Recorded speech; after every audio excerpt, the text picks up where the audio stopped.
Olá, olá, tudo bem com vocês? Professor Fabiano Leal, com mais uma aula e hoje o nosso tema é sobre sistema respiratório. Peço que primeiro você se inscreva aí no canal, ative o sininho para você receber as notificações em tempo real, beleza, galera? Vamos lá.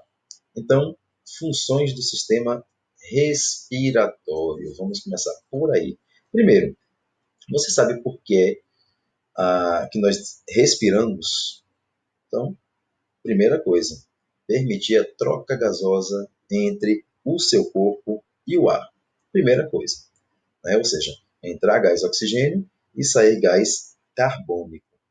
E outra função importantíssima, claro, é a eliminação dos resíduos tóxicos em forma de gás. Então, o exemplo aí, gás carbônico, por exemplo, né? Nós temos aí a produção desse gás carbônico nas nossas células, a partir do processo de respiração celular, e após esse período, nós temos a eliminação do gás carbônico. Tudo bem, continuando, então, as funções. Então, nós vimos aí as funções do sistema respiratório e agora nós vamos ver a visão geral desse sistema. Então, nós temos aqui uma imagenzinha bonitinha para vocês, mostrando exatamente os órgãos que compõem o sistema respiratório. Então, temos aí, de início, a cavidade nasal. Então, cavidade nasal, representada aí já na estrutura dentro do nariz. As narinas, por onde o ar vai passar, entrar e sair, passa pelas narinas, né? A outra estrutura, temos aqui a faringe, é um órgão de passagem, um órgão cartilaginoso, né? Um tubo curto, e serve tanto para a passagem do ar como para a passagem do alimento. Nós vimos isso aí, inclusive, quando nós falamos sobre o sistema digestório. Deixar o card aqui em cima para você dar uma conferida também nessa aula sobre o sistema digestório. E temos a epiglote, que faz exatamente esse direcionamento do alimento para o esôfago e do ar para a traqueia. Tudo bem, saindo então da faringe, o ar passa pela laringe. E na laringe nós temos o órgão fonador do ser humano, que são as pregas vocais. Vamos falar detalhadamente sobre elas também mais para frente. Estou dando uma visão geral e nós vamos detalhar cada um desses órgãos aí. Então, o ar passando pela laringe, ele vai para a traqueia, que é um órgão também com anéis cartilaginosos e que vai permitir a passagem do ar tanto para dentro dos pulmões, como também permitir a saída do ar dos pulmões em direção à cavidade nasal e ao nariz para ser eliminado depois, no processo de expiração.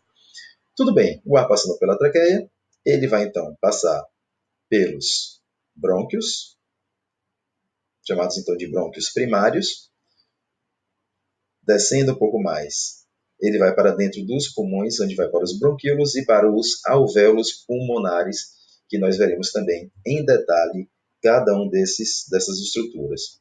E, finalmente, né, claro, são estruturas que já estão dentro dos pulmões. Vamos falar também sobre pulmão e também, no finalzinho lá da aula, sobre o diafragma, que é um músculo importantíssimo para o processo respiratório dos mamíferos. Tudo bem, está aí a visão geral do sistema respiratório. Opa. Então, continuando. Vamos lá. Então, temos aqui agora os gases respiratórios. Por que eu estou falando gases respiratórios?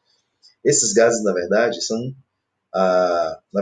um dos principais, né, três dos principais gases que temos na nossa atmosfera. E aí temos aí o gás nitrogênio. Nós sabemos que o gás nitrogênio é representado, quem não sabe fica sabendo agora, pela molécula, né, que é o N2, gás nitrogênio, e temos esse gás em maior quantidade na nossa atmosfera. Cerca de 78% do gás presente na atmosfera é gás nitrogênio. Em segundo lugar, temos o gás oxigênio. A molécula, então, é o O2, e tem cerca de 21% desse gás na nossa atmosfera. E o gás carbônico em uma atmosfera, né, no caso, o gás carbônico antes representado pelo CO2, dióxido de carbono, e é um gás tóxico para nós, e na atmosfera não poluída, a concentração desse gás é cerca de 0,03%. Falar especificamente mais sobre gases da atmosfera, a gente vai ter um aula específico somente sobre a atmosfera terrestre. Tudo bem? E aí lá a gente vai detalhar a importância desses gases todos. Agora, professor, tem um gás desses três aí, que não é utilizado na nossa respiração, que é esse gás aqui, que é o primeiro, o gás nitrogênio. Gás nitrogênio, galera, nós não utilizamos no processo respiratório. Significa o quê? Que a quantidade desse gás que entra é a mesma que vai sair. Já o gás oxigênio entra uma concentração maior e sai uma concentração menor do nosso corpo. Por que isso? Significando que nós utilizamos esse gás na nossa respiração. E o gás carbônico entra uma quantidade pequena e sai uma quantidade maior do gás expirado, ou seja, o gás que é colocado para fora, significando que nós produzimos esse gás no nosso organismo. Ok, pronto, falamos aí sobre os gases respiratórios e agora nós vamos começando a falar sobre os órgãos que estão envolvidos na nossa respiração. Temos aí então o primeiro órgão, que é o nariz, que é exatamente por onde o ar vai entrar e sair. E aqui você tem, nessa primeira imagem, uma visão externa do nariz, em que você tem aqui as principais estruturas externas, né? O osso nasal, a cartilagens, que nós temos aqui, tanto a cartilagem na parte de cima da pirâmide nasal, que é essa estrutura toda, né? É chamada de pirâmide nasal. Então, temos essa estrutura aqui de cartilagem, então a cartilagem no septo, cartilagens laterais e cartilagem mais próxima aí à ponta do seu nariz. Os pugilistas, por exemplo, pessoas que trabalham, né, que lutam boxe, eles fazem normalmente uma cirurgia de extração dessa cartilagem, exatamente porque, devido aos choques aí, devido aos socos, essa cartilagem pode se quebrar. Então, pode reparar que nariz, normalmente, de pugilistas, né, de boxeadores, é achatado, exatamente porque eles fazem cirurgia de retirada dessa cartilagem ou exatamente para evitar a quebra dela devido aos intensos socos aí. Uma outra importante estrutura do nariz está aqui, ó, são os pelos nasais. Então, os pelos nasais. Qual a importância desses pelos? Eles fazem a filtração do ar. Então, nesses pelos ficam presos aí partículas de poeira e bactérias, juntamente com o muco que é produzido dentro do nariz, serve para fazer com que essas impurezas fiquem retidas aí no nariz, evitando uma série de infecções aí no sistema respiratório. Outra função do nariz, outras funções. Então, nós temos aqui como função do nariz, primeiro, ele vai, nós já falamos, que vai fazer a parte da filtração do ar. Filtração. Uma outra função do nariz é umidificar o ar. Então, umidificação do ar. Certo? Para que o ar não entre seco no seu organismo. A filtração e umidificação. E, além disso, quando, né, o ar passa por aí, ele também vai ser aquecido. Né? Então, o ar também vai ser aquecido quando passa pelo nariz. Tudo bem, galera? Beleza. Então, saímos então do nariz e vamos para faringe e laringe. Nós vamos descendo aí, fazendo o percurso do ar. Então, na faringe e na laringe, vamos lá. Então, temos aqui uma imagem, né, demonstrando exatamente isso, que nós temos aqui uma cavidade nasal,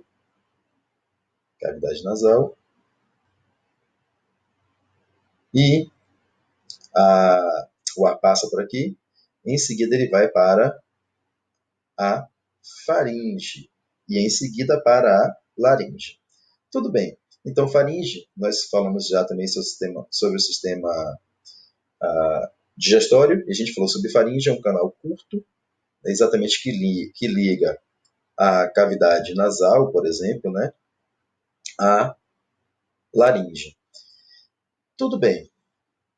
A estrutura de cartilagem, claro. E esse ar, então, passando, ele vai para a laringe. Eu falei para vocês que a laringe também é um tubo de cartilagem, né, que vai ligar a faringe à traqueia, que é o órgão que está logo abaixo aqui. Esse órgão aqui que é tubular, né, em forma de tubo, formado por anéis cartilaginosos também. Falaremos daqui a pouquinho sobre traqueia. E o importante de nós sabermos na laringe é a presença das pregas vocais. Então, aqui nós temos uma foto das pregas vocais, mostrando ela em duas situações. Pregas vocais fechando a laringe e outra aberta, né? O que é que ocorre? Quando nós produzimos, então aqui nós temos as pregas vocais, né? Essa estruturazinha mais branquinha aí na imagem. O que é que ocorre aqui? As pregas vocais mais fechadinhas normalmente indica que aqui está tendo emissão de som, ou seja, está ocorrendo o que nós chamamos de fonação. E aqui está bem aberta, repare, bem aberta. Isso aqui, quando você simplesmente não está falando, mas só está respirando. Quando você só está respirando. Então, quando nós estamos respirando, as pregas vocais ficam abertas.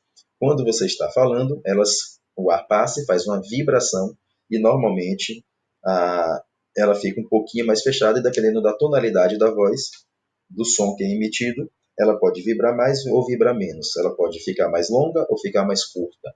Isso é que vai determinar os sons graves ou os sons agudos.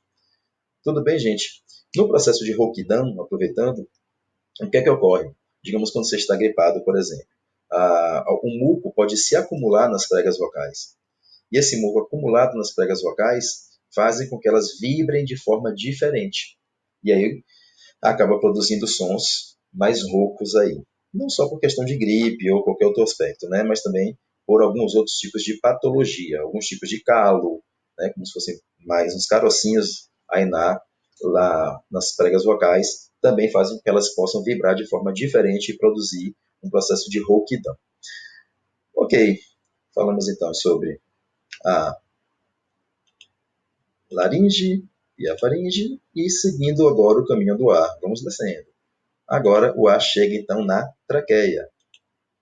A traqueia é um órgão que faz simplesmente a passagem do ar tanto para dentro, dos pulmões, direcionando o ar para dentro dos pulmões, ou para fora, no processo contrário. Então, traqueia é um órgão também formado por anéis cartilaginosos. A traqueia tem cerca de 11 centímetros de comprimento. E pessoas, por exemplo, na verdade, esses anéis cartilaginosos eles têm uma função importantíssima para evitar o estreitamento da traqueia. Então, esses anéis de cartilagem servem para tornar a traqueia com seu diâmetro normal. Agora, existem alguns casos, algumas situações em que as vias aéreas superiores, né, determinado lá pela faringe e pelas fossas nasais, pode ter algum tipo de obstrução e não há passagem do ar. Aí se faz uma cirurgia um procedimento chamado traqueostomia. Traqueostomia nada mais é do que fazer um furo na traqueia. Então, faz-se um furo na traqueia para que o ar possa passar e a pessoa não acabe morrendo por sufocamento. Tudo bem, gente? Saindo então da traqueia, vamos agora para os pulmões. Então, O ar chega até os pulmões pela traqueia. Então, como eu falei para vocês, o ar desce, rico em gás oxigênio, né, vem lá do ar, e atmosférico. E então, esse ar acaba entrando nos pulmões. Então, o ar entra nos pulmões e vai ser distribuído aí pelos brônquios e bronquíolos, até chegar nas extremidades dos bronquíolos, que nós chamamos então de alvéolos pulmonares. Falaremos daqui a pouquinho, e é a parte importantíssima da aula, a parte dos alvéolos. Então, o que é que ocorre? No caso aqui, o que deve chamar a atenção para a gente nos pulmões é que, repare, aqui eu tenho o pulmão direito, do lado de cá, e aqui eu tenho o pulmão esquerdo. Tem o pulmão esquerdo. O que é que nós notamos de diferenças aí na estrutura externa do pulmão? Primeiro, essa cavidade. Ó, essa cavidade aqui. Por que isso? No pulmão esquerdo nós temos, então, 2 lobos e não 3, como é, no caso, o pulmão direito. Exatamente para acomodar o coração, porque o coração fica localizado na região do mediastino, que é a região mais central do seu tórax aí, só que ele fica mais deslocado para a esquerda. Lembrando que 5% da população mundial pode ter o coração deslocado para a direita. Tá? Mas o que é que ocorre? Nesse caso aqui, por isso que nós chamamos essa estrutura aqui de incisura cardíaca. Exatamente o local para que haja uma acomodação do coração. E os pulmões, então, gente, têm uma função de fazer literalmente as trocas gasosas. O pulmão também é formado por uma membrana com 2 partes. Essa membrana que forma aqui, está ao redor do coração, tem um nomezinho específico, que é a pleura. Pleura, então, é a membrana que recobre os pulmões. Tudo bem, gente? Ok, vamos seguindo. Saindo dos pulmões, vamos descendo. Então, o ar dentro dos pulmões vai chegar, então, aos bronquíolos e, finalmente, aos alvéolos. Perdão. O que é que ocorre a partir de agora? Temos aqui o seguinte, uma estrutura mostrando os alvéolos pulmonares, são esses sacos. Aqui, ó, esses saquinhos aí, temos cerca de 300 milhões de alvéolos nos nossos pulmões. E daqui nós temos os alvéolos pulmonares. Para a gente identificar direitinho aqui, os alvéolos pulmonares. A gente poder identificar. E esses alvéolos, se você for reparar, ele é cheio de vasos sanguíneos. E esses vasos sanguíneos, então, servem para trazer o sangue, no caso, entra pelos bronquíolos, entra o sangue oxigenado, ou seja, um sangue rico em O2, sangue arterial, então, e, ao mesmo tempo, como aqui vai ocorrer a troca de gases, vai também sair agora um sangue rico em gás carbônico. Então, vai sair por aqui o sangue rico em CO2. Então, onde é que ocorre essa troca de gases? Exatamente nos alvéolos pulmonares. Tudo bem. Vamos então entender como é que ocorre essa troca de gases agora, num processo chamado hematose pulmonar. Hematose, gente, é a troca de gases. Isso é que faz a renovação do ar no nosso corpo. Ou seja, é que faz com que nosso corpo tenha gás oxigênio. Então, deixa eu só mudar aqui a cor para a gente poder identificar. Olha só, aqui eu tenho em branquinho a representação de um alvéolo. Tá? Alvéolo pulmonar. O que está aqui em vermelho, ó, essa estrutura toda aqui em vermelho, é exatamente um vaso sanguíneo que chega aos alvéolos. Então, aqui, vasos sanguíneos. As bolinhas, só para a gente poder identificar, são a representação das hemácias dentro desses vasos sanguíneos. São vasos bem pequenininhos que estão ao redor dos alvéolos, como a gente pode ver aqui dentro dessa imagem. E uma outra estrutura interessante aqui é que os alvéolos são ocos. Aqui foi feito um corte para você ver exatamente o alvéolo por dentro, até porque os gases têm que estar aí dentro. Vamos lá. Então aqui, tudo que está representado em azul, as hemácias aqui em azul, significa que estão ricas em CO2. Então, de onde vêm essas hemácias? Vem exatamente dos nossos tecidos corporais. Nossas células. Vem dos nossos tecidos corporais. E quando chega ao alvéolo, o que é que ocorre? Então, esse sangue rico em gás carbônico, então vai fazer com que esse gás carbônico saia do vaso sanguíneo, vá para dentro do alvéolo e saia, fazendo um sentido inverso. Ou seja, vai para os bronquíolos, brônquio, traqueia, fossas nasais e sair do corpo. É o processo de expiração. Em contrapartida, no processo de inspiração, o que é que ocorre? Está chegando aqui gás oxigênio. Esse gás oxigênio, então, vai sair dos alvéolos e vai para dentro das hemácias. E nas hemácias, o que é que ocorre?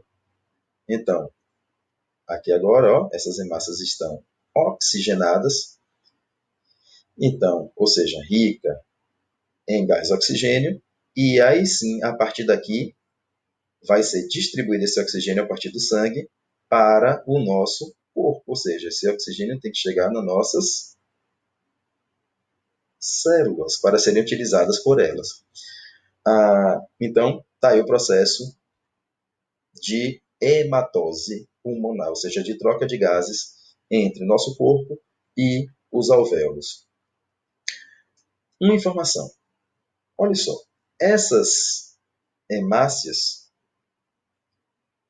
aqui, elas vão transportar esses gases a partir de uma proteína que elas possuem, tá? Que nós, no caso, chamamos de hemoglobina.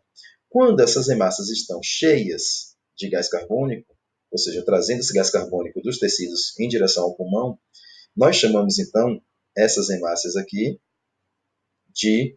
elas estão, então, a hemoglobina, que é a proteína que se liga aos gases, então são chamadas aqui de carboxihemoglobina.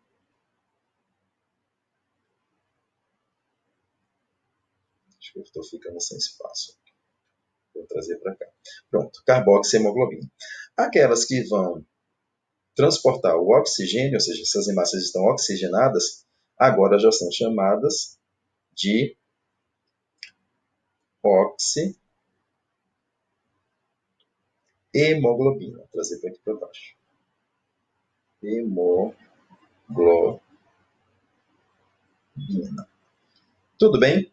Pronto. Está aí o processo de hematose pulmonar, muito cobrado em avaliação. Tudo bem, gente? Vamos lá. Seguindo agora, o processo de ventilação pulmonar. O que significa isso? É exatamente o processo de expiração e inspiração. Está aqui.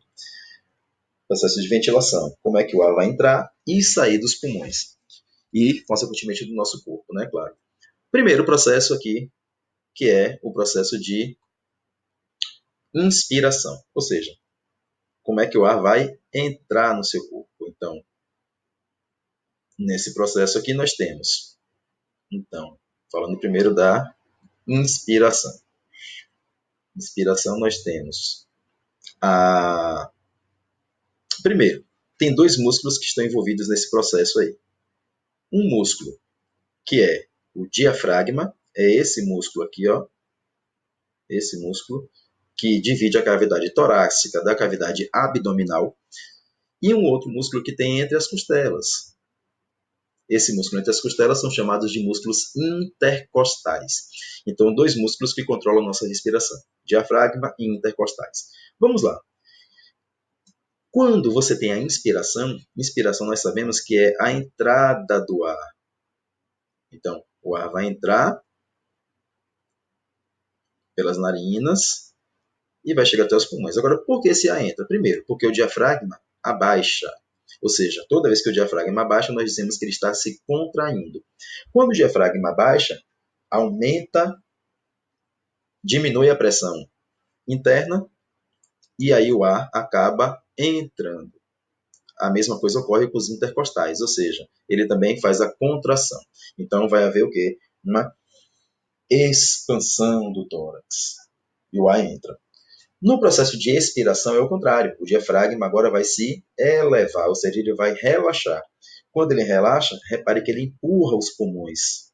Quando ele, juntamente com, também, claro, os intercostais. Também tem o relaxamento dos intercostais. Ele também empurra os pulmões. Ou seja, a pressão interna do tórax aumenta, consequentemente o ar sai. Então, temos aí, né, o processo de a diferença de pressão entre o interior do tórax e o meio externo. Pronto, está aí o processo de inspiração e expiração. Porém, tem que ter alguém que controle esse ritmo. Então, ou seja, o ritmo respiratório. Então, tem que ter alguma estrutura que controle esse ritmo. No caso aqui, nós temos a presença de um importante órgão chamado bulbo.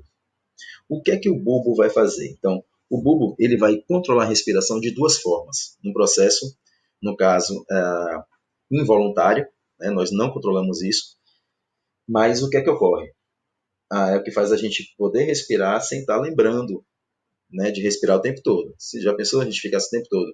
Inspira, expira, inspira, expira, inspira, expira. Você não iria fazer mais nada na sua vida senão somente controlar a sua respiração. Então, o bulbo faz o seguinte, que é uma glândulazinha muito próximo lá, uma glândula encefálica. Então, nós temos o seguinte, uma ação indireta. Essa ação indireta do bulbo funciona como?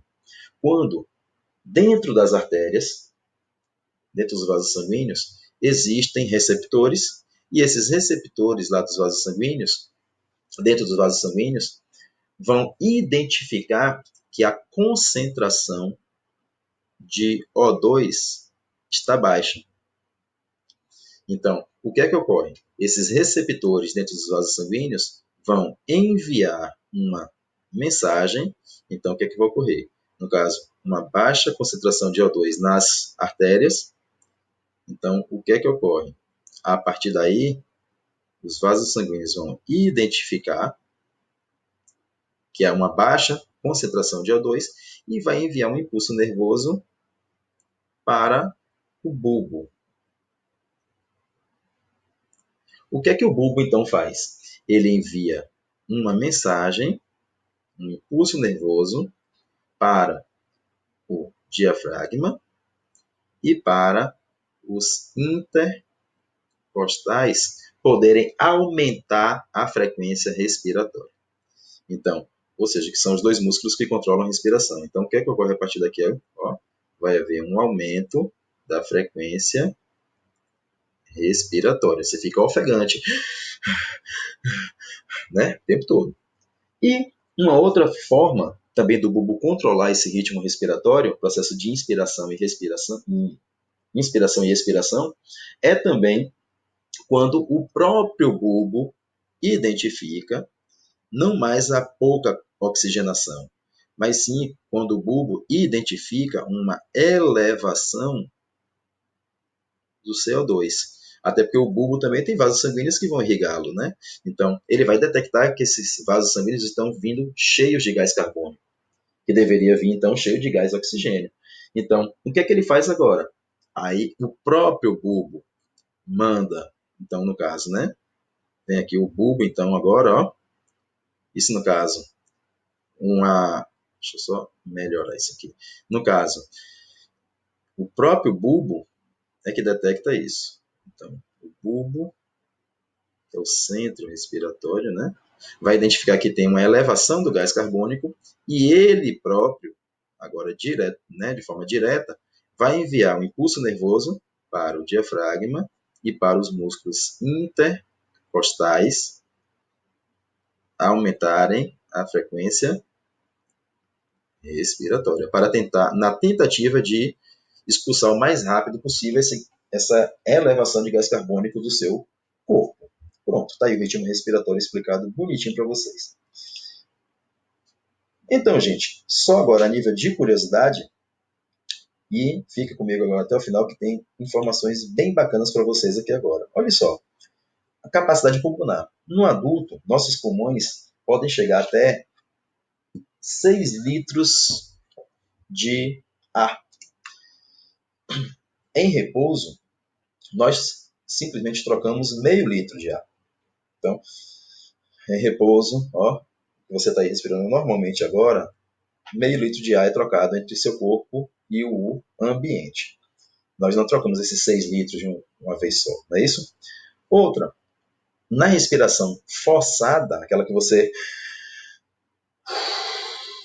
utiliza uma grande capacidade pulmonar agora na troca de gás, ou seja, nós temos cerca de 6 litros, né, de ar nos nossos pulmões, só que quando você força a respiração, você vai estar trocando entre 4,5 litros a 5 litros de ar entre seu corpo e o ambiente. Só que repare, não é todo o ar que vai sair, mesmo você forçando ao máximo para expulsar o ar dos seus pulmões. Ainda fica um ar residual. Esse ar residual é em torno de 1 litro a 1,5 litro, que vai ficar no seu organismo ainda. Né? Então, o que é que ocorre? A partir daí, por que isso ocorre? Porque a gente precisa ter uma reserva de ar. Porque senão nossos alvéolos acabariam, as paredes internas dos alvéolos, nós vimos que os alvéolos são como se fossem sacos.